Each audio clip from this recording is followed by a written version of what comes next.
अब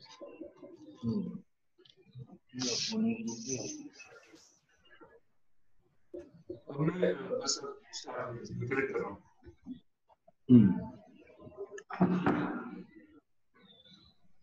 इस स्वाध्याय की कक्षा में पिछली बार 14वां बोल 9 तत्वों पर चर्चा शुरू हुई थी। उसमें तत्व पहला जीव के बारे में भी आप पहले सुन चुके हैं। जीव क्या है और अजीव क्या है, ये दोनों का हमने चर्चा में भाग किया था। षट द्रव्य के अंतर्गत भी 6 द्रव्य हैं, जिसमें धर्म, अधर्म, आकाश, काल, पुद्गल और जीव, ये 6, और हर द्रव्य का अपना अपना गुण है, अपना अपना स्वभाव है। तो इसी संदर्भ में बताया था कि मैं भी एक द्रव्य हूं, शाश्वत हूं, मेरा भी स्वभाव है। इसी प्रकार से अजीव में धर्म द्रव्य, धर्मास्तिकाय भी बोलते हैं, धर्म, अधर्म, आकाश, काल, पुद्गल, ये भी द्रव्य हैं, शाश्वत है, और उन सबके अपने अपने गुण हैं। जीव को छोड़कर बाकी सभी अजीब कहलाते हैं, और इन अजीब में पुद्गल को छोड़कर बाकी सभी अमूर्त है। अमूर्त की परिभाषा आपको याद होगी कि जिसमें वर्ण, गंध, रस, स्पर्श नहीं है, यानी जिसमें हमारे इंद्रियों का कोई भी विषय नहीं है। शब्द, वर्ण, गंध, रस, स्पर्श, शब्द जो है परमाणु के लिए शब्द नहीं बनता, इसलिए हम कई बार शब्द को नहीं भी बोलते, लेकिन इंद्रियों का विषय तो है। तो जो पांचों विषय अगर नहीं है तो वो अमूर्त कहलाता है, और पांचों ही विषय जिसमें है वो मूर्त कहलाता है। तो पुद्गल मूर्त है, बाकी अमूर्त है। तो हमारे अनुभव में मूर्त ही द्रव्य नजर आता है, और वो द्रव्य कौन सा है? पुद्गल द्रव्य। और उसमें मुख्य हमारा शरीर जो पुद्गलों से बना हुआ है, यानी पुद्गलास्ति काया की एक पर्याय है, एक अवस्था है जो हर समय बदल रही है। तो जीव और अजीव को जानने के लिए ये षट द्रव्य का ज्ञान भी आवश्यक है, तभी मैं जीव और अजीव में भेद जान सकता हूं। अब जीव यानी मैं आत्मा, और अजीब में हम मान लेते हैं सिर्फ इस पुद्गल की पर्याय को, शरीर को। तो शरीर के साथ मैं हूं तो कहा जाता है कि ये जीव है। वास्तव में जीव अलग है और अजीब अलग है। ये शरीर और मैं आत्मा दोनों भिन्न हैं। इनको अगर हम द्रव्य रूप से देखें तो मैं जीव द्रव्य हूं और ये शरीर पुद्गल द्रव्य है। क्षेत्र की तरफ से देखें तो क्षेत्र के अंतर्गत जीव असंख्यात प्रदेशी है, यानी इसके प्रदेशों की संख्या असंख्यात है, और शरीर के प्रदेशों की संख्या अनंत। काल की अपेक्षा जीव शाश्वत है, आत्मा शाश्वत है, और शरीर तो क्षण भंगुर है, हर समय बदल रहा है। तो इस तरह से अंतर, तीनों तरह से अंतर हुआ, द्रव्य, क्षेत्र, काल।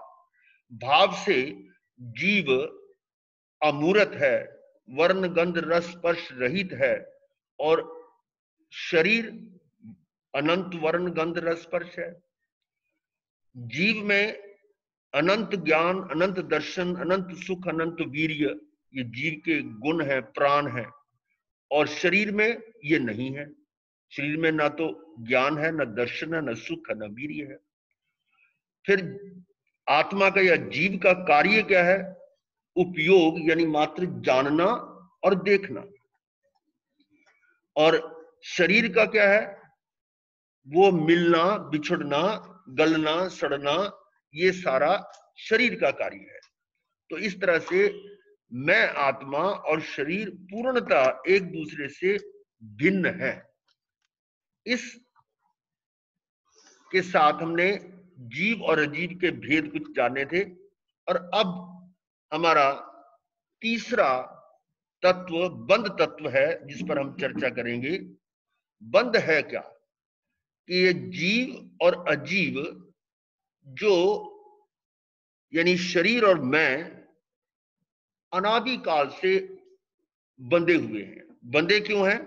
क्योंकि मुझे ज्ञान नहीं, अज्ञानता के कारण इस शरीर को ही अपना जानता रहा और शरीर के प्रति आसक्ति, ममत्व, मूर्छा भाव, यही कारण हुआ बंधने का। ये मेरा शरीर, ये मेरे परिजन, माता पिता, भाई बहन, मेरापन है उसमें, और फिर मेरा घर, मेरा मकान, मेरा धन संपत्ति आदि सभी जो है वो आसक्ति के कारण जुड़े हुए हैं, और यही बंध है। तो इस बंध को जानना आवश्यक है, क्योंकि आगम में भी कहा है कि बंध को जानो, या पाश का मतलब बंधा हुआ, उसको जानो और इसको अविलंब तोड़ दो, तो उससे क्या होगा? मुक्त हो जाओगे, यानी मोक्ष। तो बंध इतना महत्वपूर्ण तत्व है कि इसको छोड़े बिना, इसको पहले जाने और फिर इसको छोड़े, तब ये समझ में आएगा। और हम बंधे हुए किससे हैं? मुख्य तौर पर जो सचित या अचित दोनों ही चीजों से बंधे हुए हैं। सचित में कौन सी होंगे?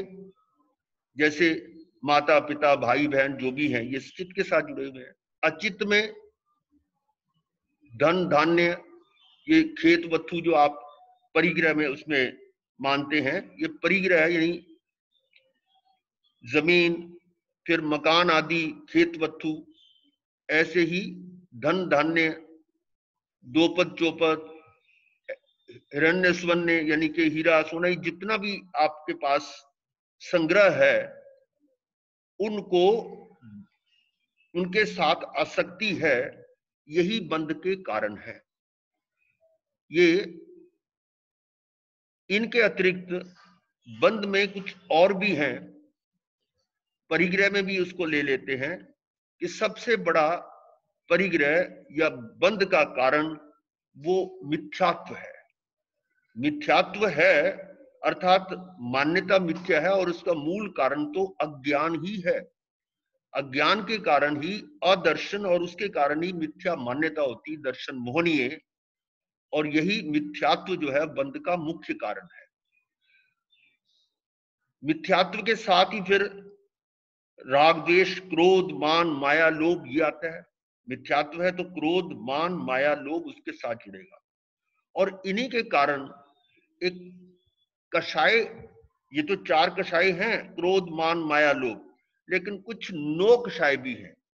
नो कषाय का अर्थ, अब इसको समझने के लिए कि नो का अर्थ यहां क्या है, नो का यहां वो अंक नहीं है, नो का अंक नहीं है, ये जो है नो, और नो इंग्लिश वाला नो भी नहीं है। तो समझने के लिए मैं दृष्टांत देता हूं कि देवगति में, देवलोक में जो देव हैं वो उस समय संयम में नहीं है, तो भगवान से पूछा गया कि इनको संयत कह सकते हैं? भगवान ने कहा नहीं, क्योंकि संयत है नहीं। तो क्या इनको हम असंयत कहें? उत्तर आया नहीं।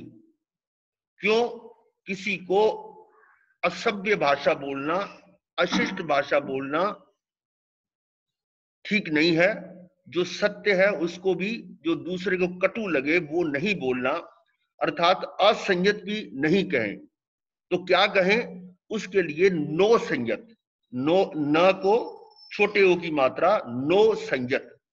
इसी प्रकार से ये जो कषाय हैं, ये तो क्रोध, मान, माया, लोभ है, और ये जो नो कषाय हैं, ये कषाय के सहयोगी हो सकते हैं, लेकिन कषाय भी नहीं है और नहीं कषाय भी नहीं है। इसको कहते हैं नो कषाय। और इसमें आपने इस तालिका में देखें 19 से लेकर 27 तक ये नो कषाय है।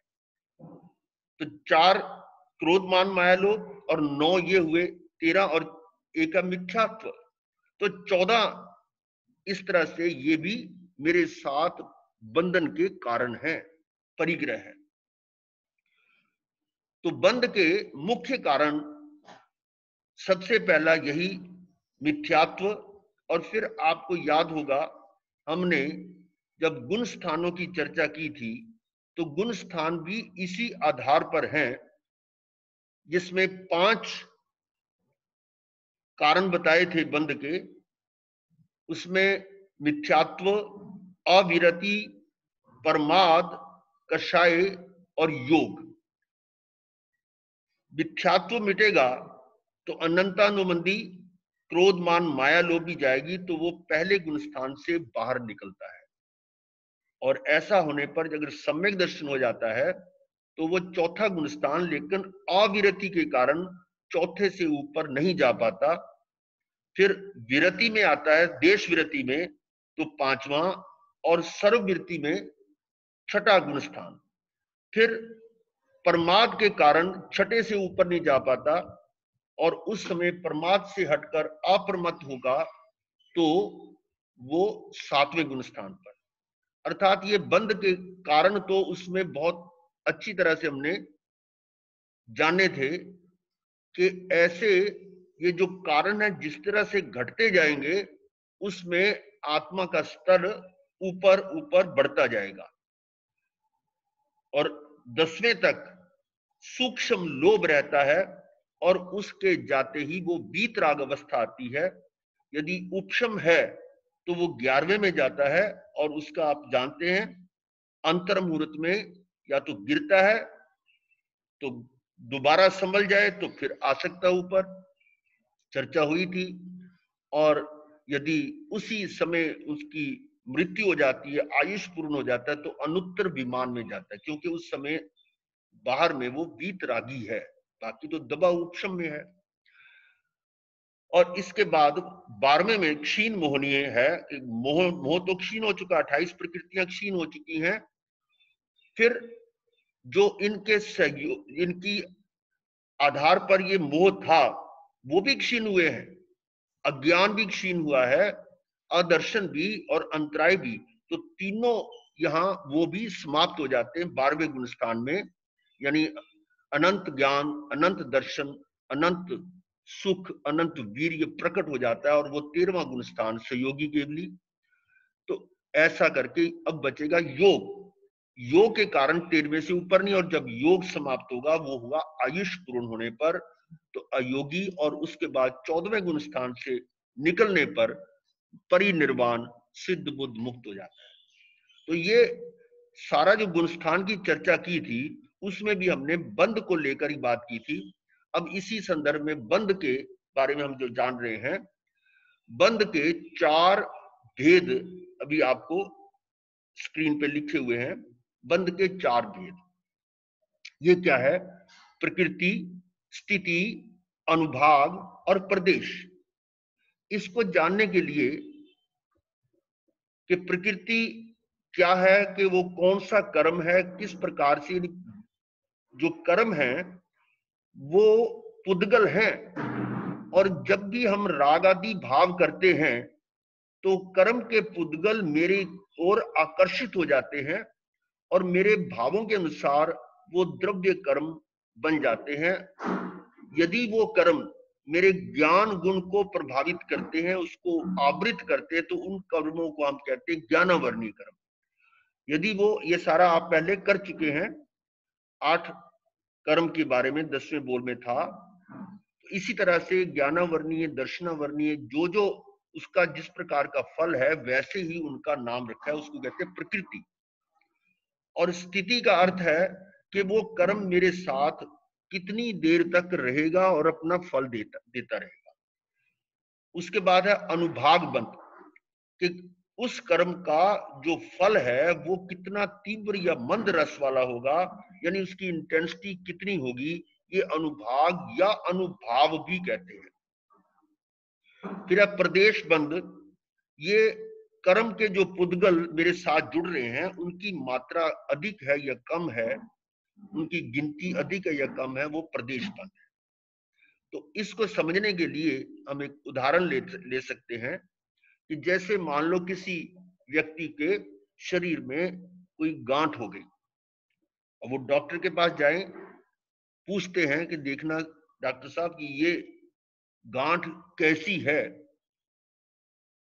साधारण है या कि कैंसर की है, यानी कौन सी प्रकृति की है। तो अब डॉक्टर बताएगा ये साधारण है या कैंसर की है, तो ये समझ गए प्रकृति।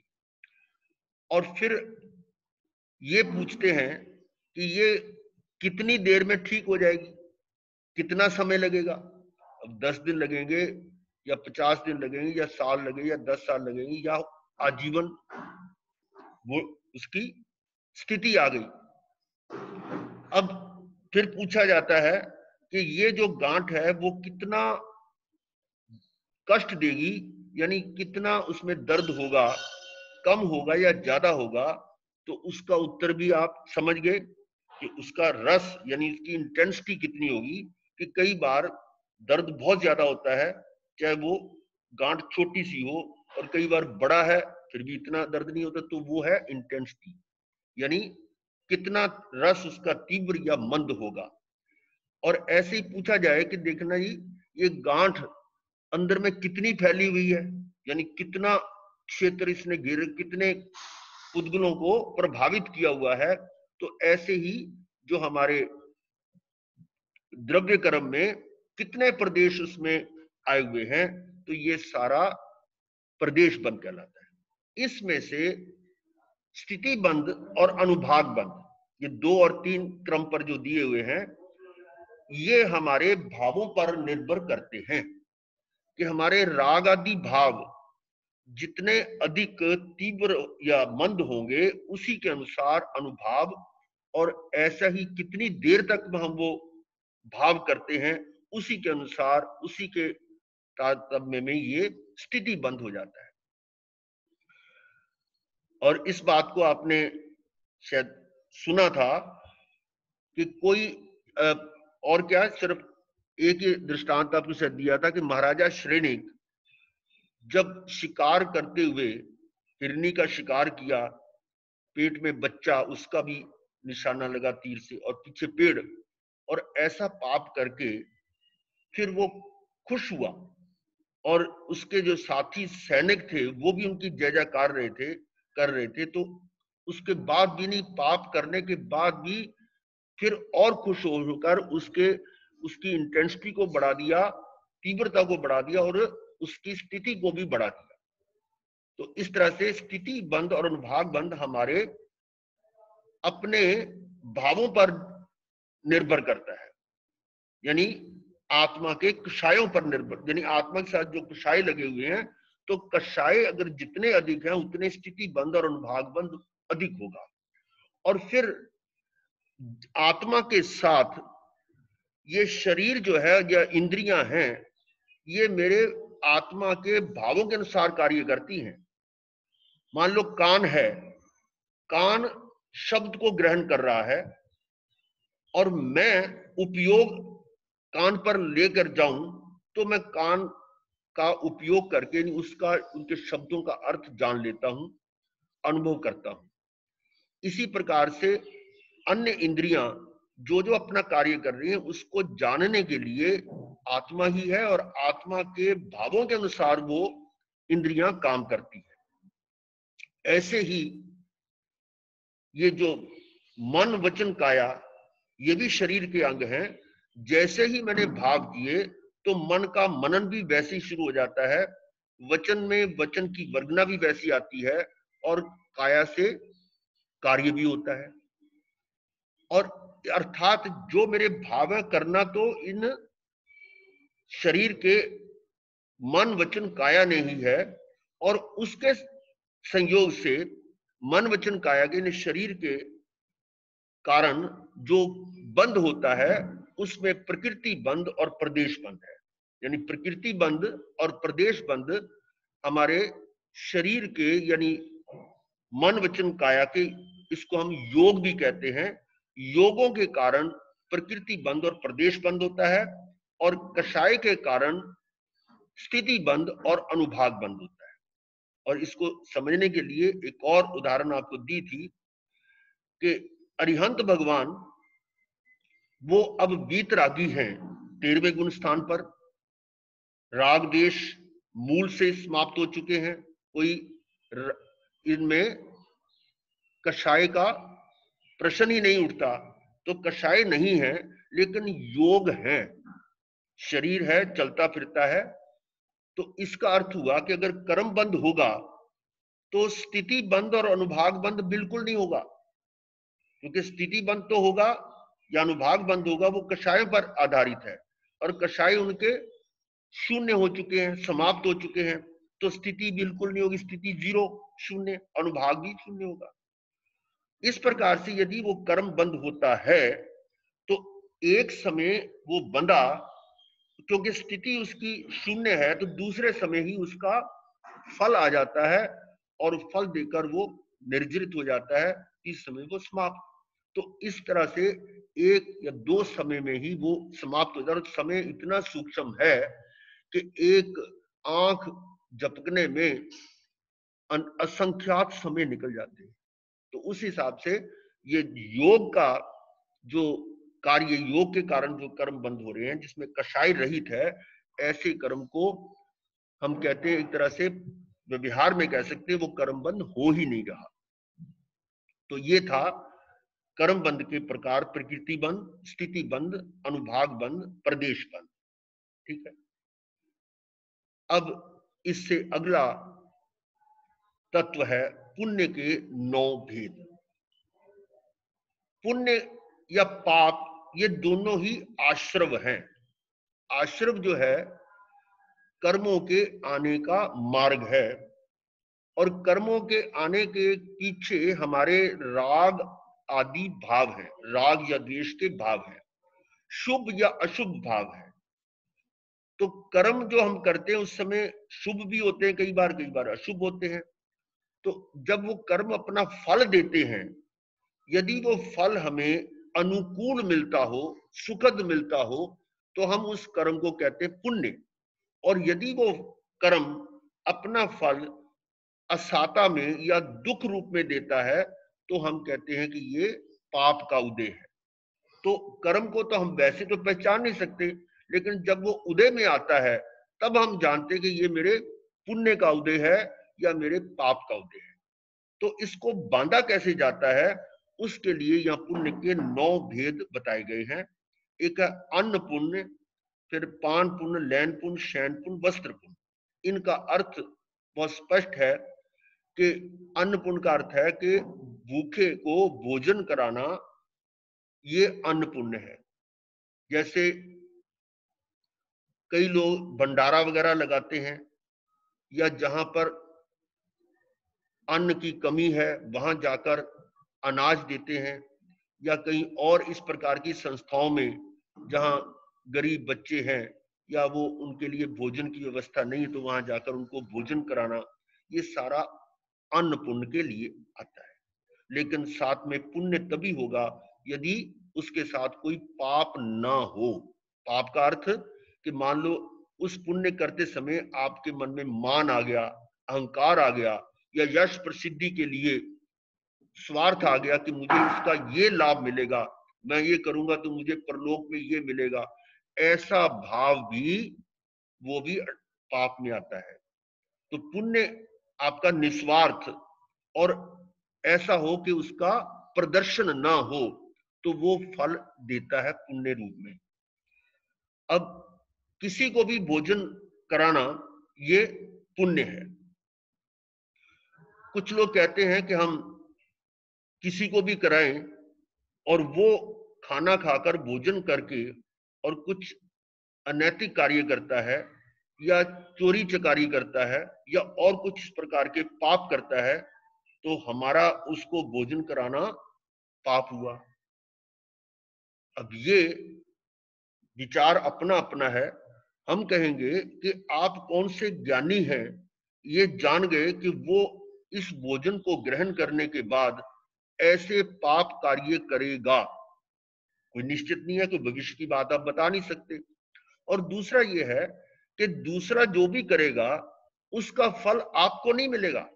आपके भाव कैसे हो, आप जो भोजन करा रहे हैं, आपके भाव तो ऐसे हो कि मेरे द्वारा जो भोजन वो ले रहा है या ग्रहण कर रहा है, वो उसको सद्बुद्धि दे और एक यानी धर्म के रास्ते पर चलाए। इस प्रकार के भावों से अगर आप देते हैं तो चाहे वो जाकर कुछ भी करे, उससे आपको क्या मतलब। तो अन्न भोजन जो दिया जा रहा है वो आप अपने एंड पर देखें कि अपने भावों को देखें, और इस प्रकार से उसमें पाप नहीं होगा। फिर एक और प्रश्न है कि तथा रूप श्रमण महान को आहार दान देने से किस फल की प्राप्ति होती है। अब ये शब्द आया तथा रूप श्रमण महान को, और यदि इसका फल देखा जाए तो फल तो पुण्य है ही, लेकिन ये अतिशय पुण्य होगा। कारण क्या है कि जो तथा रूप श्रमण महान है वो अपनी आराधना साधना में, अपने आत्मा के विकास में साधना है, यानी साधना में जा रहा है और समाधि में जा रहा है।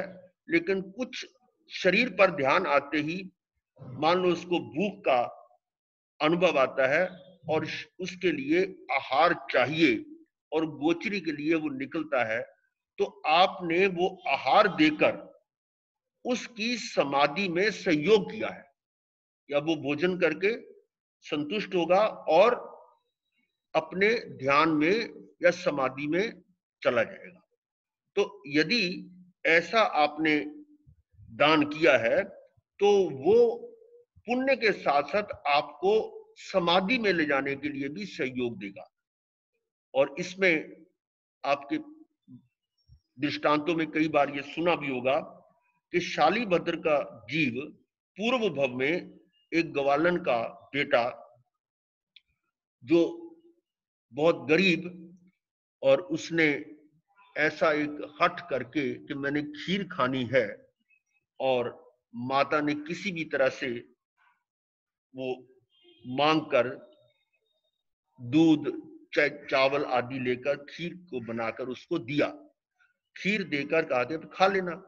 इतने में एक मुनि जिनका मांस खमन का पारना था वो उधर से जा रहे थे, और वो ये जानता था कि सेठों के घरों में वो अक्सर ऐसे देखता था कि मुनि आते हैं और लोग उनको आहार दान देते हैं, मैं भी दूं। ऐसे अति शुभ भावों से मुनिराज को प्रार्थना की, पधारो और आहार ग्रहण करो। और उन्होंने उस थाली के बीच में एक लाइन लकीर खींची कि आधी दे दूंगा आधी खा लूंगा, लेकिन वो सारी की सारी पलटी और बड़ा अहोभाव से प्रफुल्लित ऐसे उन्होंने वो दान किया, और सारा के सारा जो थाली थी उस खीर की उसमें पलट दी और गुरुदेव चले गए। इसके बाद वो थाली को थोड़ा चाटने लगा और इतने में माता जी आए कि भी बच्चा भूखा है, सारी खा गया, अभी चाट रहा है, उसको क्या पता। लेकिन ऐसा पुण्य उसका उपार्जित हुआ कि उस पुण्य का फल तुरंत आ गया, यानी वो जो आयुष था वही पूर्ण हुआ, और वो गोभद्र सेठ के यहाँ शालीभद्र के रूप में उत्पन्न हुआ। और शालीभद्र के पास इतनी रिद्धि कि राजा श्रेणी के पास भी इतनी नहीं थी, ये आप जानते हैं। और ऐसा ये पुण्य का फल मिला, लेकिन वो रिद्धि सिद्धि जो थी वो उसको समाधि में लेकर गई, यानी कुछ ना कुछ जो ऐसा निमित्त मिला कि वो धन्ना अनगार, धन्ना सेठ थे, उसके मतलब रिश्ते में थे, जीजा थे, और दोनों ने संयम लेकर साधना की संथारा पूर्वक, और ऐसा धन्ना तो अनगार तो मुक्त हो गए। और शालीभद्र मुक्त जैसे ही यानी 26वें देवलोक में गए। ये सारी घटना क्या बताती है कि वो आहार दान देने से वो उसकी फल कहां पर ले जाता है कि एक दो भवों में वो मोक्ष अब जो सर्वार्थ विमान में निश्चित है कि उसके बाद वो मनुष्य रूप में जन्म लेकर और मुक्त हो जाएंगे, संयम लेकर मुक्त हो जाएंगे। तो ये अन्न पुण्य का लाभ। और ये एक भ्रांति है कि जो तथा रूप श्रवण महान नहीं है, यानी कोई इसका अर्थ हुआ कोई सामान्य पुरुष है, और कुछ का भाव ऐसा होता है कि उनको दान देने से, आहार दान देने से पाप होता है। हमें इस बात पर सोचना होगा कि पुण्य जो है वो हमारे भावों के अनुसार है। हमने उसमें अपने शुद्ध भावों से आहार दान दिया है, तो वो पाप कैसे हो सकता है, इस पर चिंतन किया जा सकता है। फिर है पान पुण्य। पानी देने से यानी प्यासे को पानी पिलाने से, या कुछ प्याऊ लगा देते हैं, कुएं, बावड़ियां आदि, ये पान पुण्य है। लैन पुण्य है किसी के ठहरने की जगह देना, कुछ धर्मशाला आदि बना देते हैं, रैन बसेरे बनाते हैं, ये सारा लैन पुण्य है। और एक है शयन पुण्य, यानी सोने के लिए जो सहयोगी वस्तुएं हैं, जैसे बिस्तर है, खाट है, या और पलंग आदि हैं, ये शयन पुण्य। और वस्त्र पुण्य है कि जो व्यक्ति वस्त्र कम है या है नहीं, उनको वस्त्र आदि देना। ये पांचों पुण्य धन से संबंधित है। जिसके पास क्षमता होगी वही कर सकता है, और फिर उनके साथ उनके भाव भी शुभ हो, निस्वार्थ हो, तो ये पुण्य का उपार्जन होता है। फिर आगे देखिए, ये तीन, मन, वचन और काया और नमस्कार, ये ऐसे पुण्य हैं जिसमें धन का कोई इसमें अर्थ नहीं है। मन पुण्य का है अर्थ के मन के शुभ भाव रखने से। अब मन से आप अच्छे भाव करें, किसी के बारे में बुरा ना सोचें, तो मन पुण्य हो गया। वचन पुण्य है, वचन आप शुभ, किसी को सांत्वना वाले वचन बोलें, कोई कटु वचन ना बोलें, ये वचन पुण्य हो गया।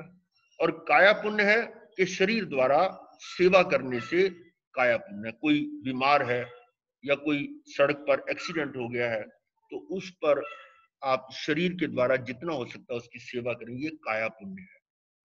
फिर है नमस्कार पुण्य, कि नमस्कार करने से भी पुण्य का बंध होता है। नमस्कार का अर्थ है कि किसी का विनय करना। तो नमस्कार यानी प्रणाम, या कुछ भी अलग अलग मान्यताओं से कोई कुछ जय जिनेंद्र है या राम राम है या कुछ और भी नाम, किसी प्रकार से किसी भी नाम से उसको नमस्कार किया जाता है, मूल में प्रणाम है। तो इसके द्वारा भी पुण्य का बंध होता है। और यहां तक कि देवलोक में भी इंद्र तक भी आया वर्णन। तामली तापस हुए हैं, उनका प्रणामा प्रवज्जा थी कि वो हर व्यक्ति को प्रणाम करते थे, चाहे बड़ा है या छोटा है। इवन पशु पक्षियों को भी प्रणाम करते थे, गाय है, भैंस, कुछ भी है, यानी हर के प्रति वो नम्र विनम्र भाव से नमस्कार करना। ऐसा करते करते वो भी पुण्य का इतना उपार्जन हुआ कि वो दूसरे देवलोक के इंद्र बन गए, ईशान इंद्र। तो इस प्रकार से ये पुण्य के 9 भेद हुए। और पुण्य ये भी एक आश्रम का भेद है। और पुण्य है या पाप है, ये गति में तो ले जाएगा ही। शुभ है तो शुभ गति में जाएगा, और अशुभ है तो अशुभ गति में ले जाएगा। और ये पुण्य के जो भेद बताए हैं, ये शुभ होने के कारण इससे सुगति प्राप्त हो सकती है। लेकिन गति से निकलना हो, क्योंकि जो साधक है, जो सम्यकदर्शी है, जिसको सम्यक ज्ञान हो गया है, वो किसी भी तरह से गति में भ्रमण नहीं करना चाहता, इस गति से छूटना चाहता है। और छूटने के लिए वो चाहे सुगति या चाहे दुर्गति में नहीं जाना चाहेगा। तो इस तरह से पाप को तो छोड़ना ही है, वो पुण्य को भी छोड़ेगा, तो शुभ अशुभ दोनों से निवृत्त होकर, विरत होकर, फिर वो अपने जो कर्म पुराने पड़े उनको भी निर्जरित करके अक्रिय होकर सिद्ध बुद्ध हो जाता है। ऐसा ये पुण्य और पाप के बारे में आप समझ सकते हैं। ठीक है, टाइम। तो अब पुण्य यदि ये कुछ आपके सामने आ रहा है, हम मोक्षाभिलाषी नहीं है तो पुण्य में सांसारिक सुख तथा सदगतियां तो देता है, पर उन सुखों में पड़कर हम नया पुण्य करना भूल जाते हैं तथा पाप में लगकर पुनः दुख के गड्ढे में गिर जाते हैं। ये तो है ही है कि हम सुगति कभी दुर्गति ऐसा करते करते तो अनंत काल हो गया है। तो इनका जब तक हमें ज्ञान नहीं हुआ तब तक तो हम इसको समझ नहीं रहे।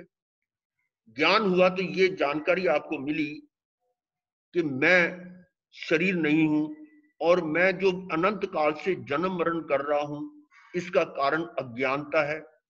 और अज्ञानता के अतिरिक्त जो कर्म अनंत काल से जो मैं कर्म बंद कर रहा हूं और उसी कारण ये जन्म मरण का दुख पा रहा हूं। कोई भी गति एकांत सुख की नहीं है। नरक में घोर दुख है, त्रियंच में भी दुखी, मनुष्य भी सभी कुछ कम कुछ अधिक, लेकिन एकांत सुख वहां भी नहीं है। बड़े से बड़े को पूछे वहां भी कोई ना कोई दुख होगा। और इसी तरह से देवलोक में भी लगातार सुख नहीं है, उसमें भी दुख के कई ऐसे कारण हैं। और तो जन्म मरण का दुख तो सब में है। और देवगति में तो जब आयुष बंद होता है, 6 महीने आयुष पूर्ण होने से पहले आयुष बंद होता है, तो उस समय अवधि ज्ञान से वो जान लेते हैं कि अब मेरा समय आयुष पूरा होने का आ रहा है और मैंने कहां जाकर जन्म लेना है। तो ऐसा सोचकर भी वो दुखी होता है कि अब मेरे को ये सारे देव के सुख, देवगति के सुख छोड़ने पड़ेंगे और शरीर भी उनका अब शिथिल होना शुरू हो जाता है। तो दुख तो है ही, जन्म मरण ही दुख है। तो इस जन्म मरण से छुटकारा पाने के लिए हमें शुभ या अशुभ दोनों से निवृत्त होना है, इस बात को ध्यान में रखते हुए। लेकिन जब हम पुण्य की चर्चा करते हैं तत्व के रूप में, तो पुण्य जो है वो हमें शुभ गति देता है, सुगति देता है, और पाप की अपेक्षा, पाप की तुलना में श्रेष्ठ है। अब पाप क्या है, ये इसी के अगला आपका पाप के 18 भेद आते हैं। प्राणातिपात, मृषावाद, अदत्ता दान, मैथुन, परिग्रह, क्रोध, मान, माया, लोभ, राग, द्वेष, क्लय, अव्याख्यान, पैशून्य, पर परिवाद, रति अरति, माया, मृषावाद, मिथ्या दर्शन, छल्ले। तो सबसे पहले जो 5 हैं, प्राणातिपात, मृषावाद, अदत्ता दान, मैथुन और परिग्रह, ये महापाप हैं। अब इनको समझने के लिए सबसे पहले प्राणातिपात। प्राणातिपात का अर्थ क्या है कि प्राणों का अतिपात करना। प्राण किसको कहते हैं, ये आप पहले एक बोल में 10 प्राणों के बारे में सुन चुके हैं कि शरीर के 10 प्राण हैं जो हमारे संगी पंचेंद्रिय के अनुसार। 5 तो इंद्रियों के हैं। श्रोत इंद्रिय जो सुनने की शक्ति है वो श्रोत इंद्रिय बल प्राण है। देखने की शक्ति चक्षु इंद्रिय बल प्राण, सूंघने की घ्राण इंद्रिय बल प्राण, और ऐसे ही चखने के लिए जो जीवा है या रसना इंद्रिय बल प्राण हुआ, और ऐसे ही छूकर गर्म ठंडा हल्का भारी आदि का अनुभव करने की शक्ति स्पर्श इंद्रिय बल प्राण। तो 5 प्राण ये हुए। फिर 3 योग के हैं, मन, वचन, काया। मन से मनन करने की शक्ति, वचन से बोलने की शक्ति, और काया से कुछ कार्य करने की शक्ति। ये सारी प्राण 3 ये हुए। और एक है श्वासोश्वास, श्वास भी लेने की शक्ति है, तो श्वासोश्वास का प्राण। और इनके बाद 10वां है आयुष प्राण। जब तक वो है तब तक जीव की मृत्यु नहीं होती। अब प्राणातिपात का अर्थ यही है कि इन 10 प्राणों में से किसी भी प्राण का अतिपात करना, यानी उनकी हानि करना, उसकी क्षति करना, ये प्राणातिपात है। और यदि आपने आयुष को ही समाप्त कर दिया तो वो 10 के 10 प्राण समाप्त किए, तो जितने अधिक प्राण होंगे उतनी हिंसा अधिक मानी जाती है। तो प्राणातिपात का अर्थ है जीवों की हिंसा करना, अर्थात उनके शरीर के जो प्राण है उनको नष्ट करना। हिंसा करना पाप है और हिंसा ना करना पुण्य होगा, जिसको हम अहिंसा कह सकते हैं। लेकिन अहिंसा धर्म कब बनेगा, इस बात का भी ध्यान रखें कि मेरे शरीर के प्राण तो ये आपने जान लिए, और मैं आत्मा के भी प्राण हैं। अभी थोड़ी देर पहले भी आपने सुना था कि जीव के भावों के अनुसार वो अमूर्त है और शरीर मूर्त है। एक बात और भी आई थी इसमें कि जीव के अनंत ज्ञान, अनंत दर्शन, अनंत सुख, अनंत वीर्य, ये गुण विशेष हैं और शरीर में नहीं है। अनंत ज्ञान, अनंत दर्शन, अनंत सुख, अनंत वीर्य हर जीव में है। और यदि इन प्राणों की हानि होती है, यानी इन कौन से प्राण, ये ज्ञान, दर्शन, सुख, वीर्य, इसको अगर कोई क्षति होती है तो वो मेरी अपनी हिंसा हुई। वास्तविक हिंसा वो है। और यदि मैं दूसरे की हिंसा करता हूं, उसकी हिंसा करने के पीछे मेरे विभाव, पर भाव है। पर भाव में जाना ही अज्ञान है। अज्ञान का अर्थ मैंने अपने ज्ञान गुण की हानि कर ली। यानी इसीलिए भगवान ने कहा कि जिसका तू हनन करना चाहता है वो तू ही है। दूसरे की हिंसा जो कर रहे हो वो तो होगी बाद में, लेकिन उससे पहले आपने अपने ही गुणों की हिंसा कर ली। ज्ञान गुण की हिंसा करते ही दर्शन गुण भी प्रभावित होगा, उससे मान्यता भी उल्टी होगी, मिथ्या मान्यता होगी और चरित्र मोहनीय हो जाएगा। इसी के साथ जो वीर्य शक्ति है वो भी मेरी पर में लग रही होगी। तो ये सारे मेरे गुण प्रभावित होते हैं दूसरे की हिंसा करने से पहले ही। तो वास्तविक हिंसा तो मेरी ही। तो यदि मैं अपने इन प्राणों को सुरक्षित रखूं, ज्ञान, दर्शन, सुख, वीर्य, तो वो मेरा अहिंसा धर्म है। तो मेरा कहने का भाव क्या है कि यहां 3 तत्व हैं, पाप, पुण्य और धर्म। इन तीनों में जो भेद है उसको समझें कि पाप किसे कहते हैं, पुण्य किसे कहते हैं और धर्म किसको कहते हैं। धर्म के लिए आपको पहले ही कक्षा में बताया था कि जो वस्तु का जो स्वभाव है वही धर्म है।